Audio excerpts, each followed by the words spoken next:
Hey, I'm Johnny Ebert. I'm the lead designer on DoW2. Today I'll be taking you through a small part of the Space Marine campaign.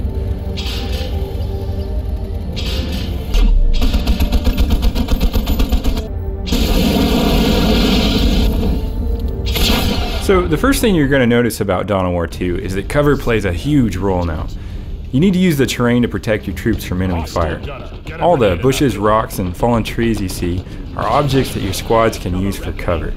You can also climb into buildings for protection. Notice how I move them from cover to cover. You need to keep your units close to cover if you want to survive in DoW2. Looks like we've spotted some orcs up ahead. This is a great opportunity to show off Thaddeus' natural ability, squad jump.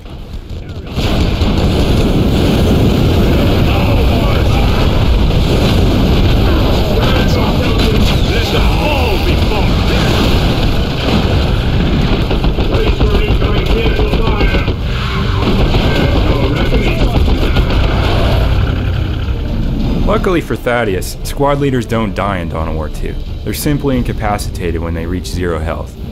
We can revive Thaddeus with another squad leader now.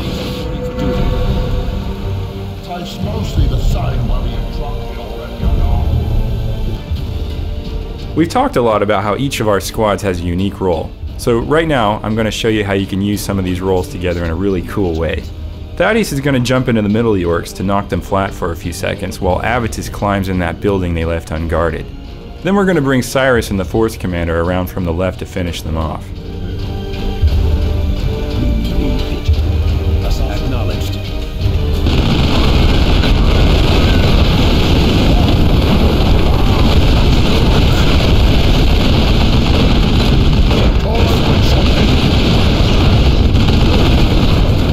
This is just one of the many ways you can combine your squad roles for deadly effect.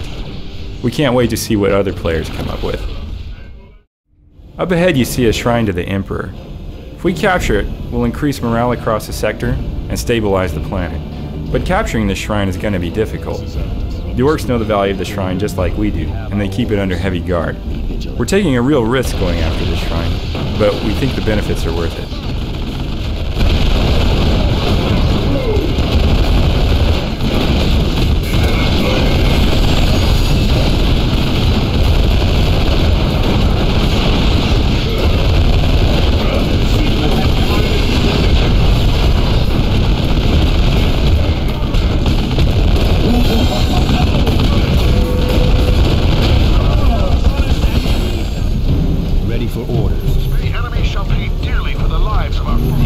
Notice how I'm also reinforcing my squads while I'm near the shrine.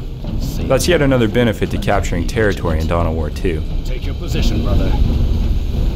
Now you are a devastator, brother.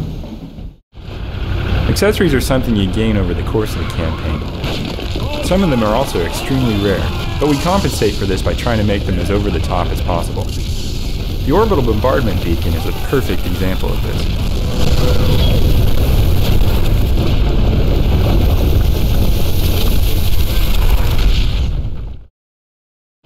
You're going to face some very deadly opponents in DoW2. And these opponents are going to challenge you in very surprising ways. The war boss we've been hunting this whole time is a perfect example of this. Now that we've stumbled on his lair, we're going to see just how powerful he really is. You're gonna stop. Make for the far side! Move!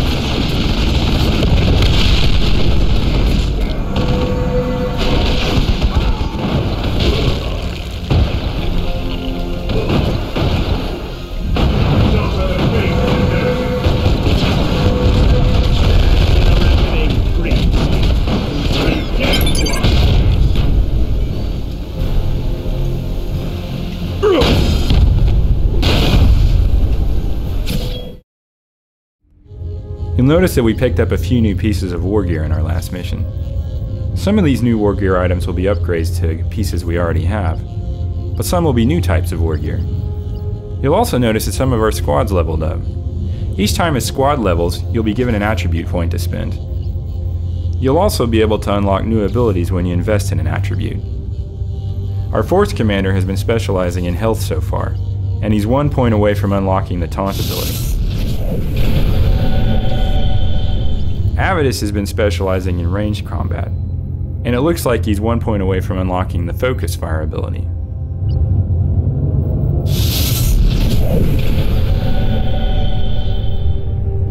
We've really enjoyed showing you this small portion of the Space Marine campaign. We can't wait to show you more later in the year. For those of you who don't already know, Dawn of War 2 will ship on the PC in early 2009. Thanks again to all the fans.